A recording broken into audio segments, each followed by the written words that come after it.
Today, God is offering this eternal life to you, especially our viewers. It's a gift you cannot earn, but a gift you can receive by faith in Jesus Christ in this dispensation of grace. That's why, ingon pa sa John chapter 3 verse number 16, kung imong tan-awon ang wording diha sa Bible, that whosoever believeth in Him should not perish but have everlasting life or eternal life. If you have not yet received eternal life, today is the day to believe in Jesus and His blood atonement upon the cross of Calvary as payment for your sin death and begin the everlasting relationship with God. Eternal life is waiting. Through faith, you receive it now. So, pinaagi sa imong pagtuo, ng kabuntagon sa unsay gihimo ni Kristo sa cross sa Kalbaryo, yang giula iyang dugo, namatay, gilubong, nagbanhaw siya. The moment you believe it, you receive salvation, you receive eternal life. It is a one-man rule.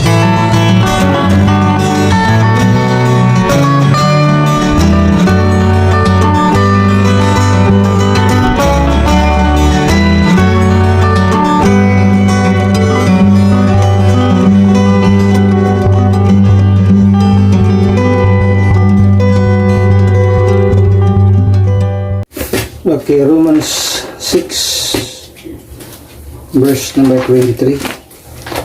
Kung ang masahon din isang ising mata, the Bible says, for the wages of sin is death, but the gift of God is eternal life through Jesus Christ our Lord. So ating sigutan ng kabuntagon, the truth about eternal life, or the other title na is 7 truths of eternal life. Today, we're going to talk about eternal life, the greatest gift of God has ever offered humanity. Mauni ang pinakadako nga gasa sa Dios na diin iyang tanyag nito sa sang katauhan, or dili nato nga mga katauhan sa kalibutan. Every human being longs for life that lasts forever. Even sa mga movies, makita nato na mga salida nga mga tao ba nga desire to be immortal, o gusto sila maging immortal man ang ilang pagabuhaton, man ilang pagahimuon. So mo adto sa adto na sa mga black magic, kung saan lang himuon sa tao, kay gusto lang nga mahimong immortal, no? But sa ato ang makita din sa ato ang makita, few ang matag-usa ka tao, every human being longs for life that lasts forever, yet few understand what eternal life truly is, where it comes from God, and how it is received. Daghang gusto nga maging immortal, gusto maging makabaton og kinabuhi ba nga mag-last forever, pero usahay ang problema, daghang mga tao makasabot kung sa ang gitawag eternal life. Na ako'y naka-istorya nga akong pangutangan is, ang eternal life ba ato bang madawatan karon o dili? Iyon ang tubag sa mga tao, dili pa nato mabatunan ang eternal life karon. So ato nang suktaon sa Biblia kung kana siya natubag tinuod na o bakak. So ang Biblia mo yung magpamatuod ining kabuntagon. Eternal life is not just a future hope. It is a present reality for those who know Christ. So ang kamatuoran sa Biblia, di lang siya future nga paglaom, umaabot nga paglaom, kundi present reality. Saan siya ka present reality para lang sa mga tao nga nakaila kang Kristo o nahibaluan nila unsa ang gihimo ni Kristo dito sa Krus Kalbaryo. Pero sa mga tao nga wa makasabot, wa mituon yan ha, kini siya stranger ni nga truth para sa ilaha. To help us understand this divine gift, we will examine it through the lenses of its word. So, sa masalinti, sa matag upulong atong banggiton ining kabuntagon na ito ang pagtaga, like definition, declaration, destination, description, duration, dispensation, and decision. So, pinaagi ni nga mga word niya akong gimension karon, pito na siya kabuok diha at makita na kamatuoran in connection sa eternal life. So, pinaagi niya na muna siya ang lenti or lenses nga atong makita nga by this mga words nga atong pagtaga din kabuntagon, masabta na to unsa ang eternal life. So, una nga butang atong makita din ha, ato ta sa gitawag og definition. Okay? Sa iyang definition.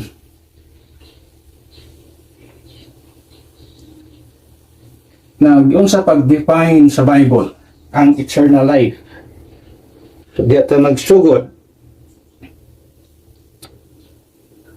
What is eternal life? Mga pangutana, unsa man ang kinabuhi nga? Unsa man ang kinabuhi walay katapusan? Now, according sa Bible, eternal life is the life of God Himself. Ang kinabuhi din nga walay katapusan, mauna ang kinabuhi sa Dios mismo. Given to man through His Son, Jesus Christ. It is not merely living forever, it is living forever in the presence of God. So, dili lang na siya yung kinabuhi nga mulang tod sa walay katapusan. Kundili kinabuhi nga din imo nga ikinabuhi diha sa presensya sa Dios. So, muna ang ito ang makita sa eternal life. And, ato makita, 1 John 5:11. Ato makita din in verse number 11, it says, and this is the record, that God hath given to us eternal life, and this life is in His Son. So, klaro kayo sa Biblia nga kini nga kinabuhi naa sa iyang anak nga si Kristo Jesus. Okay, in verse 12, He that hath the Son hath life, and he that hath not the Son of God hath not life. So, kung imong tan-awon ang wording sa Biblia, this is not just a future hope.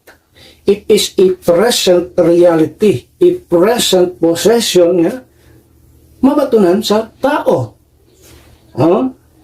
Pag-abot ni mo sa verse number 20, yun siya, and we know that the Son of God is come, and hath given us an understanding that we may know Him that is true, and we are in Him that is true, even in His Son Jesus Christ. This is the true God and eternal life. So makita ni mga kinigang kinabuhi, it is Christ Himself. God is this is the true God because it is the life of God Himself. So kanina makita din kini nga kinabuhi mao si Kristo Jesus. Na akang Kristo o si Kristo mismo. This is eternal. This is the true God and eternal life according sa Bible. So eternal life sa Bible is the life of God Himself. So, kung yung makita diha, it is Christ.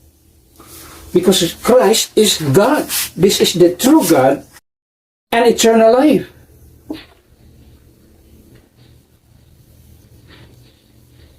Kini nga kinabuhi, if we illustrate that kind of life, eternal life, think of a river that never runs dry. Mao na siya. Kita ka og sa ka suba sa pa nga di gyud maughan. Mao na ang kinabuhi. Walay pagkapaltos. Eternal life is like that river. And ending always flowing and full of God's life-giving water. Muna ang kinabuhing walay katapusan. We must understand that eternal life is a gift, not something we earn. It begins when we place our faith in Christ. So magkinabuhi ni siya, mag-exist siya sa kinabuhi sa tao nga mituo diha kang Kristo Jesus sa iyang gihimo dito sa krus sa Kalbaryo, magsugod kining kinabuhi diha sa kinabuhi sa katao. So in other words, it is a present reality sa matag Kristohanon nga mituo sa maayong balita, no? So ato makita din dili ni future, the future hope. Kako ni siya present nga pwedeng mabatunan sa gitawag o sa tanang tao nga mutuo sa gihimo ni Kristo dito sa krus sa Kalbaryo. Number 2, nga makita din nga word declaration. Okay, sa word nga gitawag declaration, ato makita din declaration.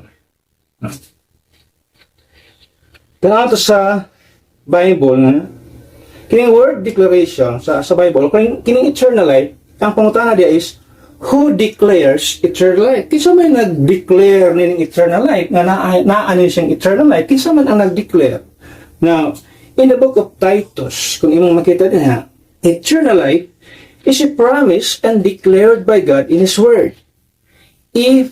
For it is not a man-made idea or wishful thinking. It is a divine truth. So in the book of Titus, makita niyo din Titus chapter 1, Titus chapter 1, verse number 2. Kinsa ang nag-declare ngayon itong eternal life? In hope of eternal life, which God that cannot lie promise before the world began. So ato makita din nga ang nag-declare nini, ang nagpromisa nini, ang Dios mismo, yun siya, nga dili makahibaw, dili makaibalo nga mamakak or dili bakakon nga Dios. So ang nagsaad sa gitawag eternal life, Dios nga dili bakakon. Once He promised it, He always fulfills it. Yung makita din iyan ang tumanon. So dili ni siya ang nag-declare niya nga promisa sa mahitungod sa kinabuhi nga walay katapusan, ang Dios mismo. Just as a king's decree cannot be revoked, God's promise of eternal life cannot be changed. Sa unang panahon, pag ang hari maghimo og usa ka decree, no one can revoke it. Walay maka-revoke nga na. Pag na-decree, naghahimo na ang hari sa iyang decree, walay taong maka-revoke nga na. The same sa promise sa Ginoo nga eternal life, it cannot be changed. Walay tao o sibilantin sa diha nga pwedeng mo usab niya na. Now, depende na lang sa dispensation kung paano o sa unsa nga pamaagi ang tao makadawat niya na. Now, as of this moment, sa atuang panahon karon in the church age period, atong mabasa diha nga giingon diha gift, pero ako nang sigutan unya dispensationally speaking or in the lens gitong dispensational teaching, ato nang makita unya nga nganong gift ang gisulti sa Biblia. Kung sa ubang panahon, so ato nang sigutan unya nga kamatuoran. So, because God has declared it, we can trust Him completely. We do not need to fear death or uncertainty because God has spoken life into existence for those who believe. So kung ang Diyos nagsaad niya na, nag-declare siya, pinaagi sa kapromisa, nga naay kinabuhing walay katapusan, ug imo na ang mabatunan, ayaw ka hadlok sa gituwag kamatayon or uncertainty, tungod kay ang Diyos na ang misulti. Sa diyang mituo ka sa gihimo ni Kristo sa krus Kalbaryo, you have that eternal life. Muna saad sa Ginoo. Yun sa Biblia. Now, destination. So, katulungan po itong atong makita din sa word nga, destination. Okay. Destination.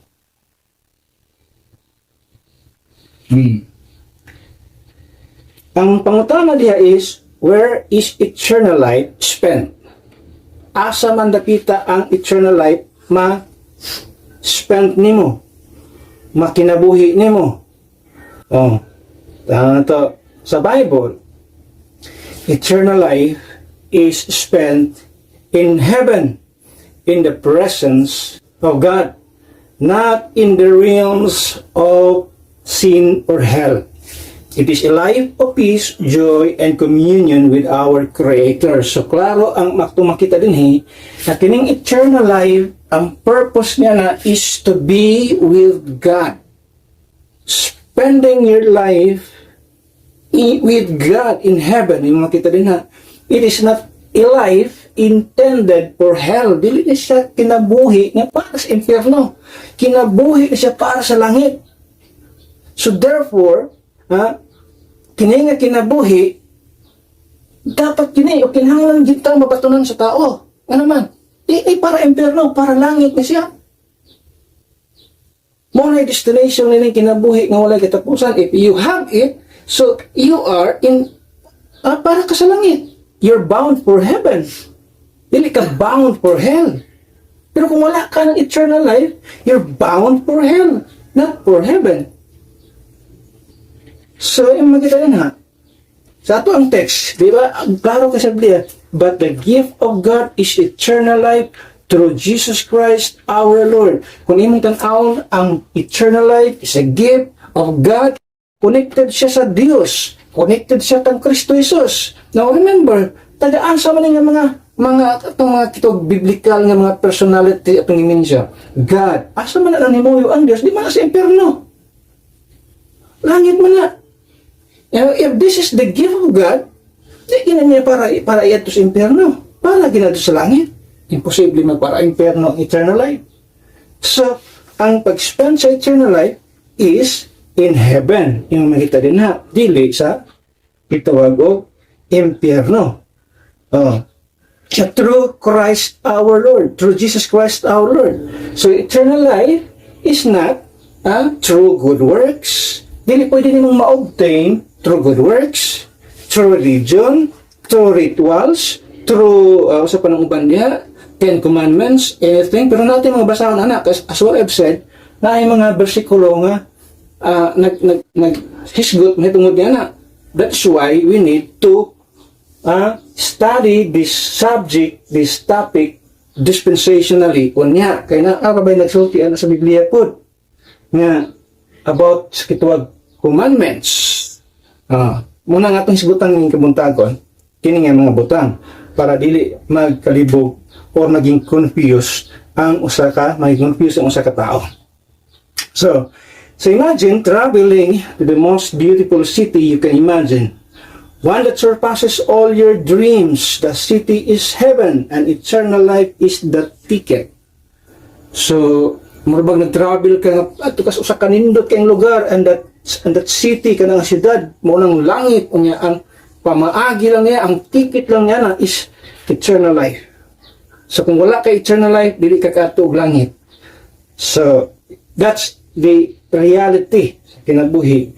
Wala kay kinabuhing wala katapusan, dili ka katug langit. Muna isulti sa Biblia. O sa kuan pa na sa mga sakyanan karon pwede ra man katikitan sulod na kasakyanan.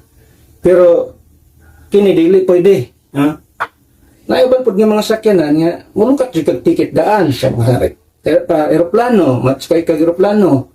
Kat kag ticket daan, wala may ticket siguro sa sulod sa aeroplano. Pila palit yung ticket daan diri sa napaka sa gigikanan nimo. Kaya kinabuhing dayon, dili ka pwede makabato kinabuhing dayon nga padulong na ka sa langit, dili. Palit kada ag ticket karon o may baluan sa imong ticket niya ang imong destinasyon. So mo na kinabuhing wala kitapusan. Pag naa ka na ning kinabuhing wala kitapusan, in other words, ang pasabot yan na klaro ang imong destinasyon. So kung palit ka ticket para aeroplano, mas kay aeroplano, gisulti na diha asa imong destinasyon. Mo po ni kinabuhing wala kitapusan. Kung naa ka na niya na ticket, ang destinasyon nimo langit mo na gisult man ato makita rin sa Biblia. So it's not intended, it is not a life intended para sa impyerno. It is intended for heaven. Our lives here on earth are temporary, but eternal life is our final and permanent home. This should encourage us to live in a way that honors God. So by this life nga itong mabatunan, mo ni siya ang maghatag ka na itong encouragement, maghatag ka na itong strength nga magkinabuhi nga in a way nga maghatag og honor sa Dios. So pag kinabuhi nga magdaig sa Ginoo ba nga naman, we have that kind of life. So we have to honor Him because naatay kinabuhi nga walay katapusan. Now, let's go to the number 4, description. Okay, number 4, description. Okay. Description. Ano sa may description na ito makita din eh. Yun sa siya pag-describe sa Biblia. The question is that, what does eternal life involve? Ano sa ba'y naka-involve sa kinabuhi na walay katapusan? Eternal life is knowing God personally through Jesus Christ. It is not just immortality. No, ang kinabuhi ng walay katapusan, it is just not immortality, but knowing God personally through Jesus Christ. It is a relationship. Ang pinakapunto dito, it is a relationship. John 17:3, sige gamito na siya mga kulto nga i-quote just to substantiate sa ilang claim, pero muna siya ang isulti sa dito og John 17 verse number 3. Okay, John 17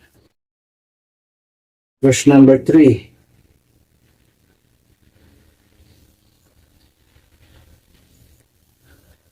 It says, and this is life eternal, that they might know thee, the only true God, and Jesus Christ, whom thou hast sent. So, ato makita din kinigamit siya sa isang mga kulto ni just to make a proof sa ilang claim. Diyos ang Diyos lagi pinamahan ang tinuod kay Diyos. Si Kristo dili tinuod kay Diyos.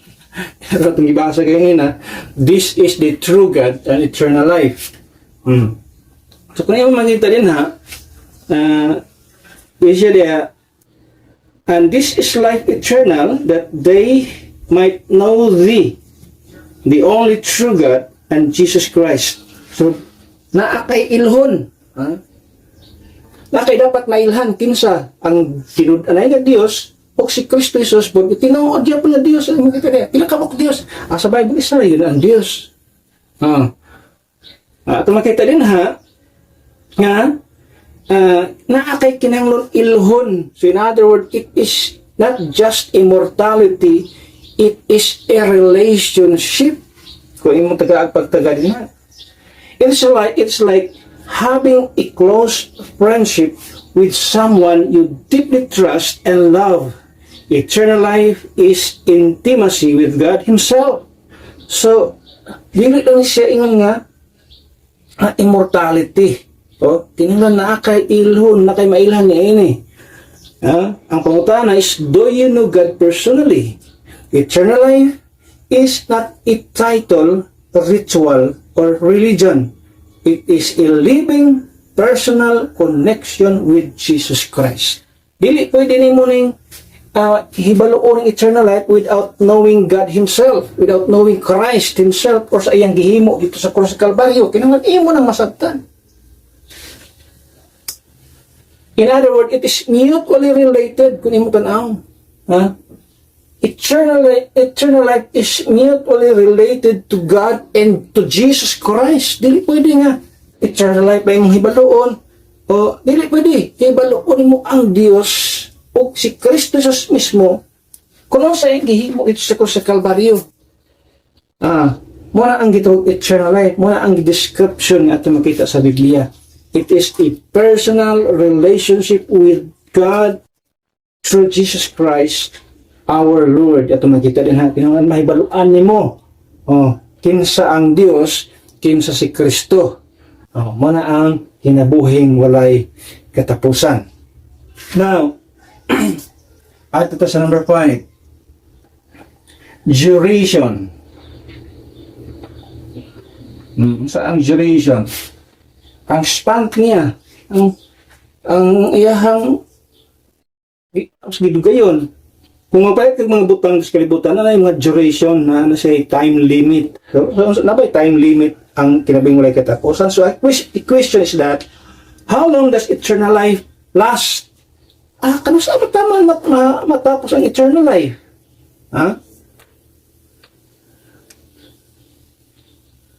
Nabay katapusan ng eternal life? Kano sa lang siya mag-last? How long does eternal life last? Ang sagot, ang tubag is forever. Forever. Because of the word eternal or everlasting, ang mga term sa Biblia, eternal life, everlasting life. So that's forever. Ito makita niya. It has no end, no expiration, and no fear of loss. Ito makita niya. Wala ni siya'y katapusan, wala ni siya'y boundary, wala siya'y limit, o wala kakabalakan nga mawala ni mo ni. Dili ni mo wala ang eternal life. Sa diyang mabatunan ni mo ni, magpabilin sa imong kinabuhi sa walay katapusan. There's no fear of losing this kind of life, because this life is eternal life. That is why kanang mga taong nag-refute sa once saved, always saved, kanang atuang gitawag og if saved, always saved. Usas ang tawag. Once saved, always saved. Na ay mga taong nag-refute na nga, dili, pag maluwas ka, pwede pa mawala ang kaluwasan. Pwede pa daw mawala ang kaluwasan. Now, in the dispensation of the grace of God, tinuod ng usas, tinuod ng once saved, always saved. But pasabot, pag luwas ka, dili mawala imong kaluwasan. Why? It is because of that eternal life is a gift. Kay gift ang eternal life, dili siya mawala. Muna ibot pasabot nga, ang word nga eternal palang daan is forever. So kung mo makita din ha, in other word, ingon sa Biblia, John 3:36, ingon siya, he that believeth on the Son, siya, hath everlasting life. Hath everlasting life. So we illustrate that a candle that never goes out, a river that never dries, a sun that never sets. This is the duration of eternal life. So ang eternal life day, tungod sa atuang panahon karon, nga kini nga kinabuhi is gift of God. Kung sa Biblia, gasa sa Diyos. So, once you have it, dili na siya pwedeng mawala. Ato makita din na. Ano man, giila sa atong panahon, the dispensation of the grace of God, ang kinabuhi ng walay katapusan is a gift.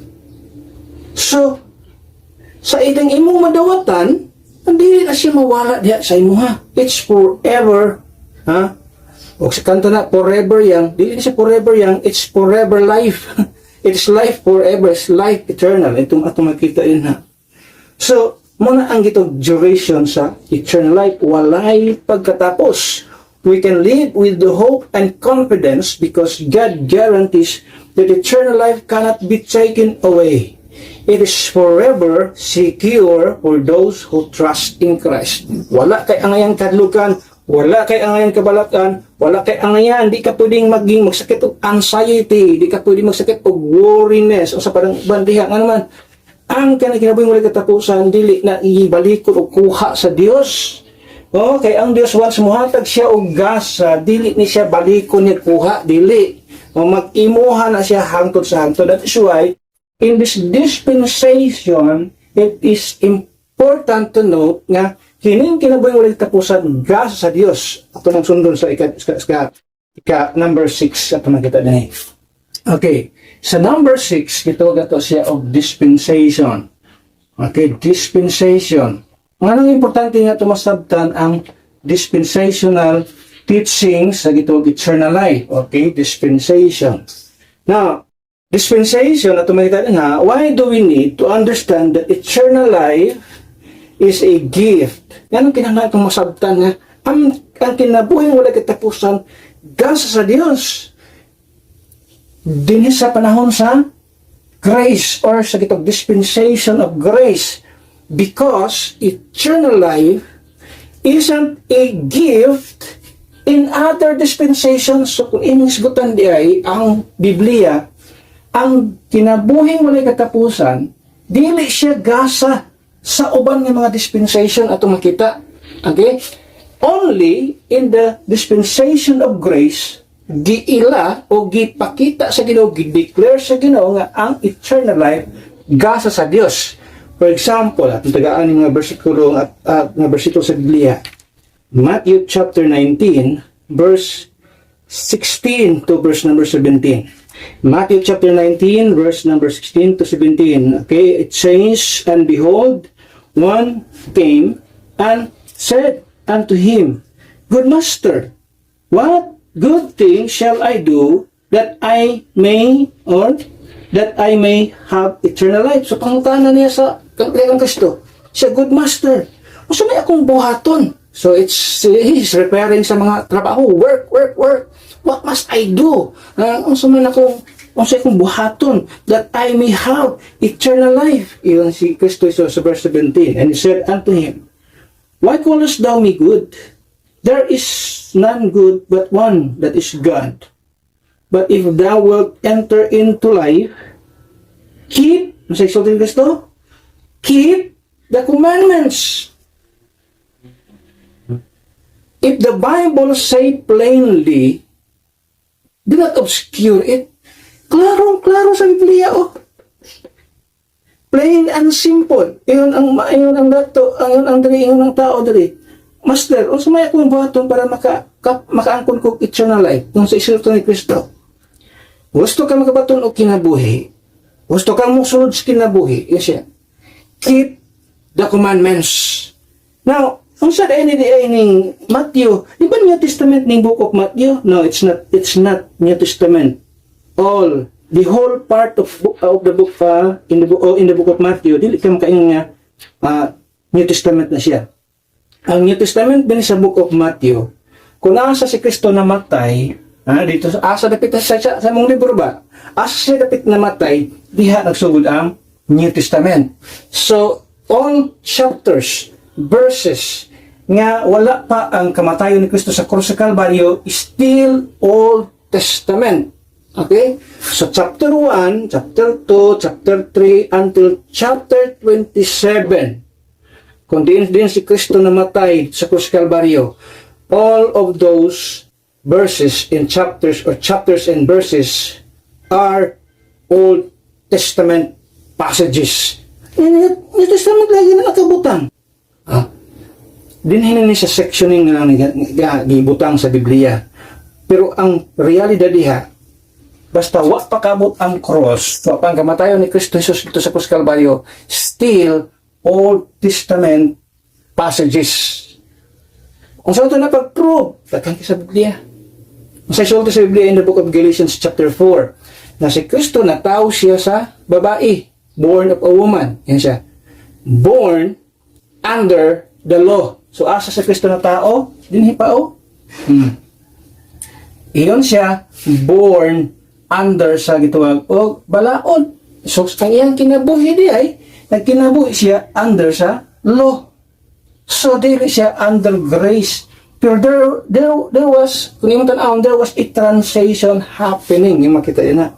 Sa, mao nga, pag-abot ni Kristo Jesus, padulong siya sa transition from the law to grace, from Israel to church. Muna transition nga niabot sa diyan si Kristo na pagkatao din sa kalibutan. But the fact is, si Kristo na tao sa ubos o under sa pagbalaod.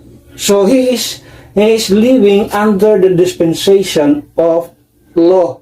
So kung yung tanawin the book of Matthew up to his death, muna ang Old Testament.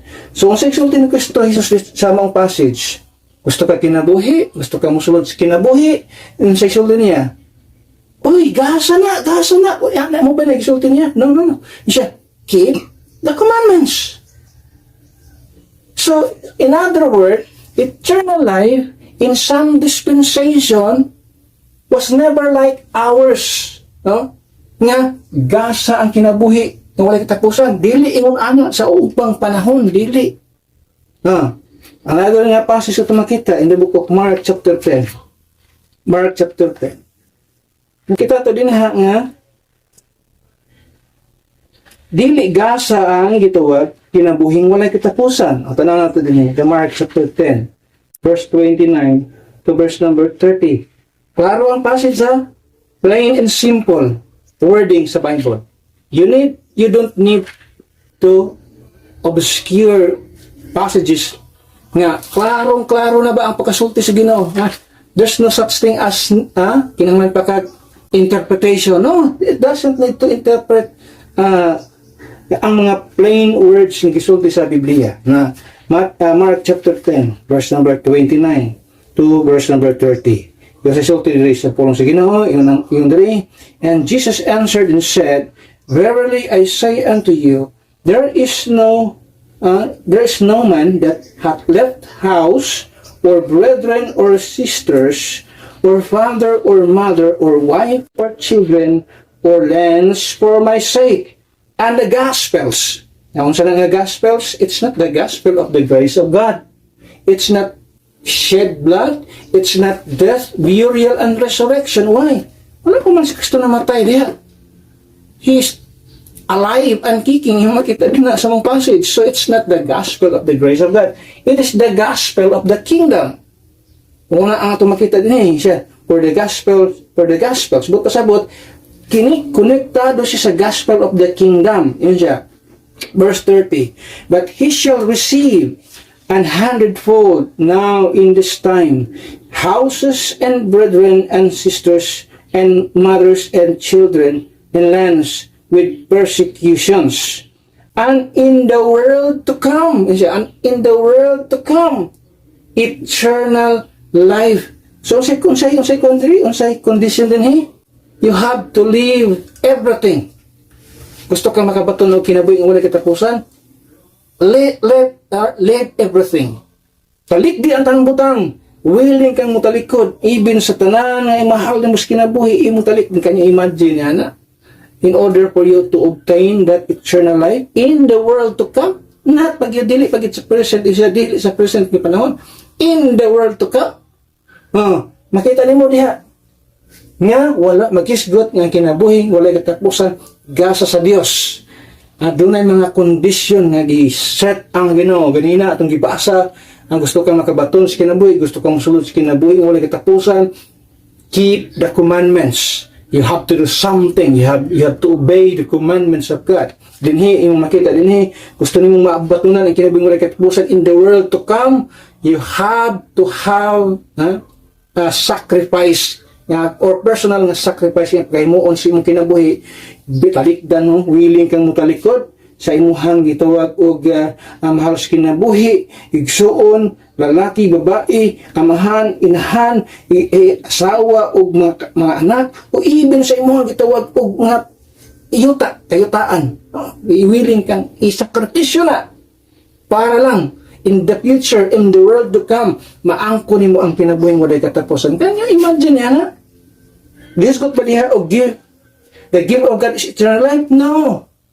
It is mentioned in the dispensation of the grace of God. That is why dispensationalism, rightly dividing the word of truth, right division, importante kayo din sa ato ang discussion.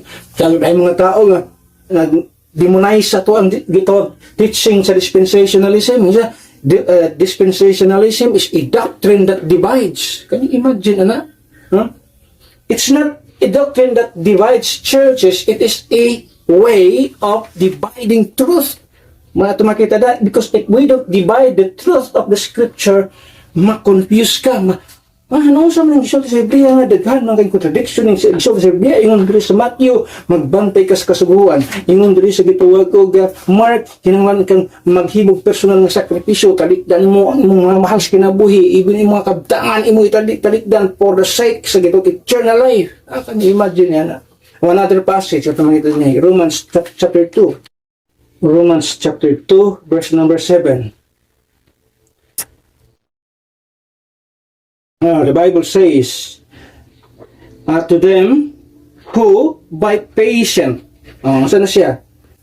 Trabaho na, pasensyoso ka dapat. Siya, continuance in well doing, seek for glory. So, dili na siya, siya magiskot din nga ang kinabuhi, wala kitapusan is gift. Nagisgot siya sa unang panahon, not in the dispensation of grace. Yun siya.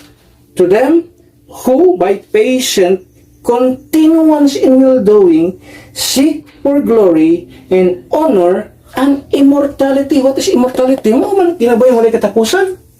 Wala kay kamatayon. The word immortality, wala kay kamatayon. Babo pa sabot sa immortality. Ayan, napasumpa niya. Eternal life.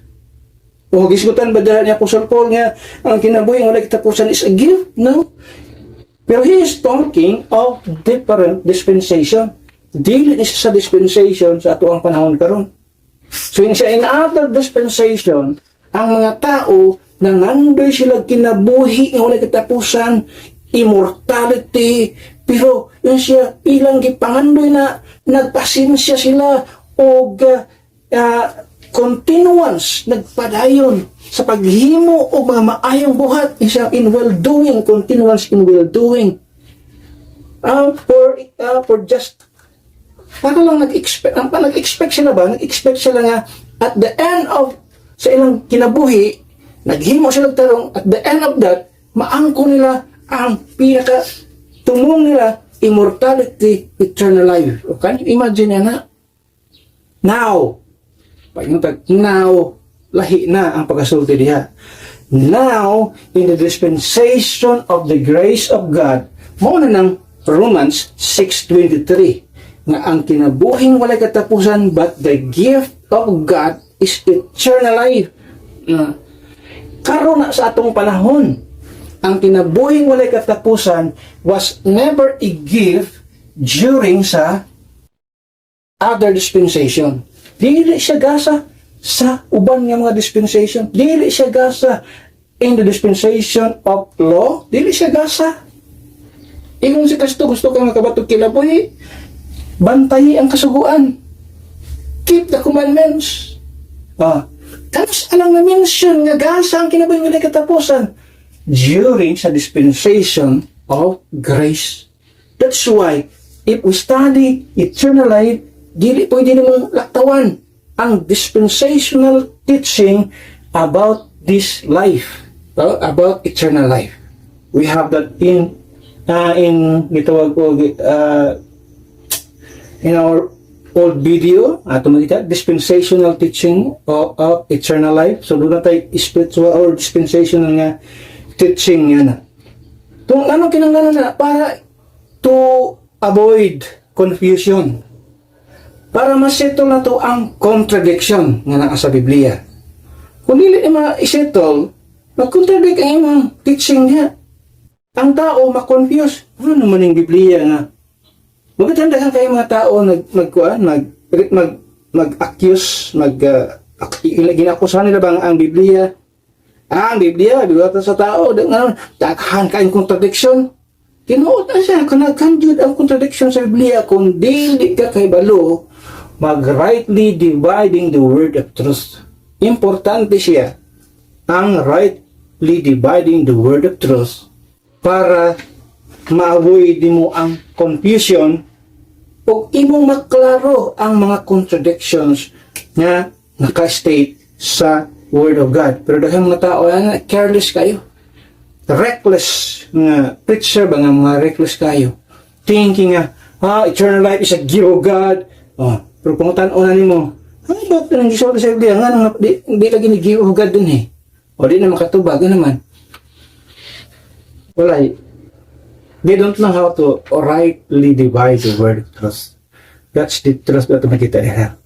That is why in kabuntagon, definition, declaration, destination, description, duration, and dispensation, importante kayo kining mga wording na makita. Kung dili, isa na ini, o imo ning isang tabi, i-reject nimo ni kining dispensational teaching sa eternal life, you will be confused. You will have more contradiction in makita diha.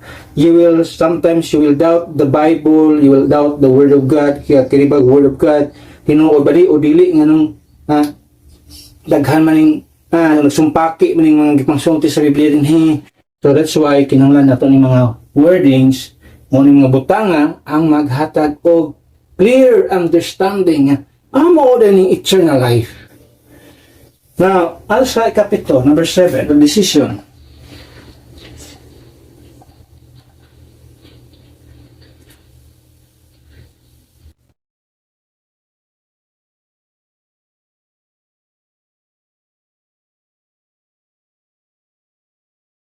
So, number 1, definition, what is eternal life? So, ito na nakita. Unang pangutana ng atong itubag.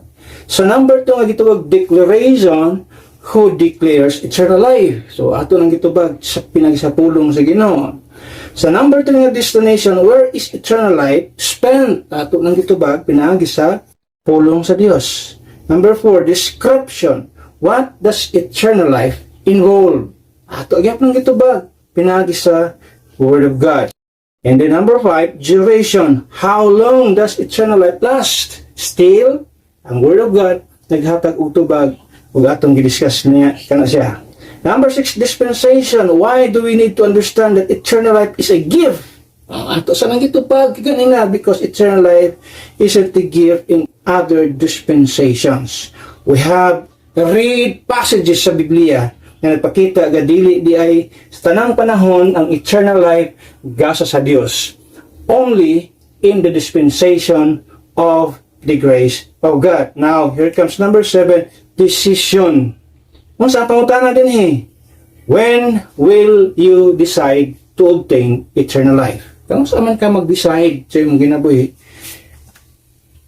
especially sa viewers na to online, when will you decide to obtain eternal life? Kung saan man mo na i-decide, imuon nga decisions kinabuhi, nga ang kunon ang kinabuhi nga walay katapusan.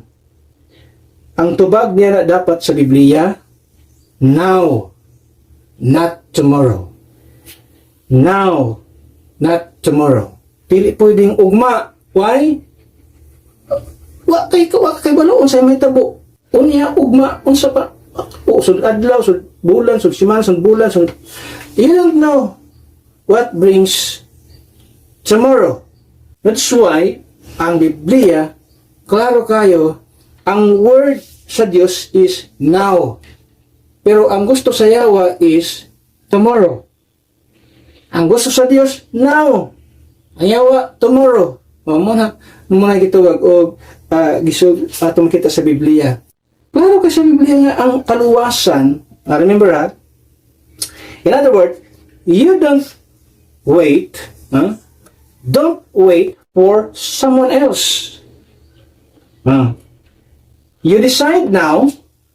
Ayaw pagpaabot sa kinsa diha para mahimo kag desisyon sa imong kinabuhi. It's not your father, not your mother, not your sisters or brothers, not your friends, and not your pastor who will decide for your life. Dili ikaw ang mo decide din Walay tao nga makadecide, dili ikaw lang. You don't need to wait for tomorrow. You decide now.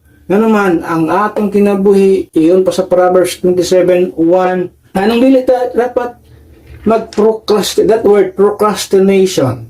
So, kining paglangan-langan. So, kining word, ngunit nakababag sa tao. Unya na, ugma na, sunod na. Alikon na bitaw ko, manasay ang mga tao. Usay ang mga tao, kanang ba, procrastination mo na siya babag sa paghimo o desisyon sa kinabuhi. Kung imong tan-awon dinhi, ang Ginoo dili siya gusto og maugma. Dili siya gusto kunya-unya og maugma. Nga naman, ang sisulti diri sa Proverbs 27:1. Proverbs 27:1 yan siya. Boast not thyself of tomorrow, for thou knowest not what a day may bring forth. Ayaw nga ng procrastination. Ayaw anang pag-unya-unya, paglangan-langan sa imong kinabuhi, paghimog desisyon. Especially kung kana nga desisyon pinaka-importante sa kinabuhi o walay laing pinaka-importante nga himuong desisyon sa kinabuhi sa tao, kining pag-angkon sa kinabuhi nga walay katapusan. Ang pagkaluwas sa imong kalag or ang kaluwasan sa imong kalag maoy pinaka-importanting desisyon sa imong kinabuhi. That is why ayaw pag-reluctant sa imong desisyon, ayaw pag-procrastinate. You have to decide now. Now is God's vocabulary. Tomorrow is Satan's vocabulary. Yung sa Biblia, you don't know what a day may bring forth. Busa ayaw pagpasigarbo sa imong galingon, may tungod sa imong ugma. No. Ayaw pa yun nga, alig-on pa ko ugma. Alig-on pa ko. Alig-on pa ko. Why mahitabo sa kuha. Don't boast sa unsay sa imong ugma o dagan sa imong kinabuhi, because you don't know what a day may bring forth. Muna di gusto sa Ginoo ang klase sa gituwag og kinaiyahan sa tao. Procrastination, kanang reluctant to make a decision. Remember, eternal life is mutually related to salvation. Ang kaluwasan di ay, or ang kinabuhing walay katapusan, konektado siya, related siya sa kitawag kaluwasan. Now, unsa sa gisod sa Biblia may tungod sa imong kaluwasan? 1 Corinthians chapter 6, verse number 2. May tungod sa adlaw sa imong kaluwasan, unsa gisod sa Biblia? Tingnan sa diha in verse number 2, it says, For he saith, I have heard thee in a time accepted, and in the day of salvation have I succored thee. Siya, behold, now is siya, not tomorrow. Behold, now, not tomorrow. Siya, behold, now is the accepted time. Behold, now is the day of salvation. Karon ang adlaw sa kaluwasan, karon ang adlaw sa pagkabaton sa kinabuhing walay katapusan. Ayaw niya ng attitude, tanggalan na ng attitude sa imong kinabuhi, kanang procrastination ng attitude. Ayaw anak nga naman, ang dili na lingwahe sa Ginoo, ang lingwahe sa Ginoo, you decide now. Nadunggan mo ang presentation sa kaluwasan, nadunggan mo ang pamaagi sa Ginoo sa kaluwasan, ayaw pag-procrastinate. You decide now. God's vocabulary is now. The devil's vocabulary is tomorrow. If the devil says tomorrow, no, ay paminaw niya na. If God says today, now, sa sulti niya sa gitawag sa tao nga gilansang kauban niya sa cross. Ang sulti ni Kristo, today, thou shalt be with me in paradise. Wa siya musulti nga, tomorrow. No, today, now, you will be with me in paradise. Hindi mo makita din ang kalainan sa Yawa o sa Diyos o ni Kristo Jesus. Lahi ang ilang dagan sa pangutok. Ang Yawa, unya-unyaon lang. Ang Ginoo, dili, karon. Muna gisulti sa Biblia ito makita nila. Now, kung ito yung summarize nga itong gitunan, eternal life is defined by God as His own life given to us, declared as a promise that cannot fail, disdain for heaven, described as knowing God personally, durable, forever, without end, dispense as a free gift. Nga ato nang i-emphasize, free as a free gift. Gift na, butang pinatog free. Nga naman, dapat yung mga tao di kasabot free, di kasabot gift. Oh. Ano, kaya mo tanga dagang mga tao di kasabot o gift. Kung tanawa ng baluktot nga utok sa tao. Exchanging gift. Kanya imagine na bago word yung exchanging gift. Gift na, mangita pa kag-exchange. Dili na, gift. Barter na. Hatag gift sa kuha. Muhatag po ko sa imo ha. Dili na, gift. Barter. Give gani without expecting in return. Muna gift. Muhatag ka sa katao. Ayaw pag-expect katagaan ka. Di kay, nihatag ka. Nag-expect kong muhatag po siya kuha. Di, sa manang ka. Muna gibaluktot. Gibaluktot ang vocabulary sa Biblia. Muna ito nang gibutang pa gift na. Gibutang pa ito free gift. Dahil matawag, di kasabot sa gift.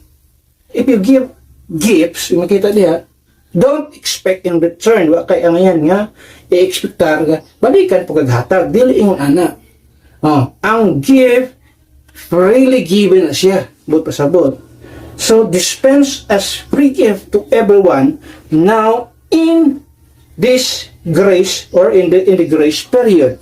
And decided by individuals who hear, understand, and believe the gospel. So, ato makita, that's the summary sa ato ang discussion bundagan. Today, God is offering this eternal life to you, especially our viewers. It is a gift you cannot earn, but a gift you can receive by faith in Jesus Christ in this dispensation of grace. Yung makita diha, ili ni siya gasa nga imong i-earn. You cannot earn this gift, but you can receive it by faith in Jesus Christ and His atonement, and His word nga iyang gihimo sa krus Kalbaryo. Dinihilo ni siya sa dispensation sa grace of God. Itong makita din na. That is why, ingon pa sa John chapter 3 verse number 16, kung imong tan-awon ang wording diha sa Bible, that whosoever believeth in Him should not perish, but have everlasting life or eternal life. You have not yet received eternal life. Today is the day to believe in Jesus and His blood atonement upon the cross of Calvary as payment for your sin death and begin the everlasting relationship with God. Eternal life is waiting. Through faith, you receive it now. So, pinaagi sa imong pagtuo, yung kabuntagon sa unsay gihimo ni Kristo sa cross Kalbaryo, yang giula ang dugo, namatay, gilubong, nabanhaw siya. The moment you believe it, you receive salvation, you receive eternal life.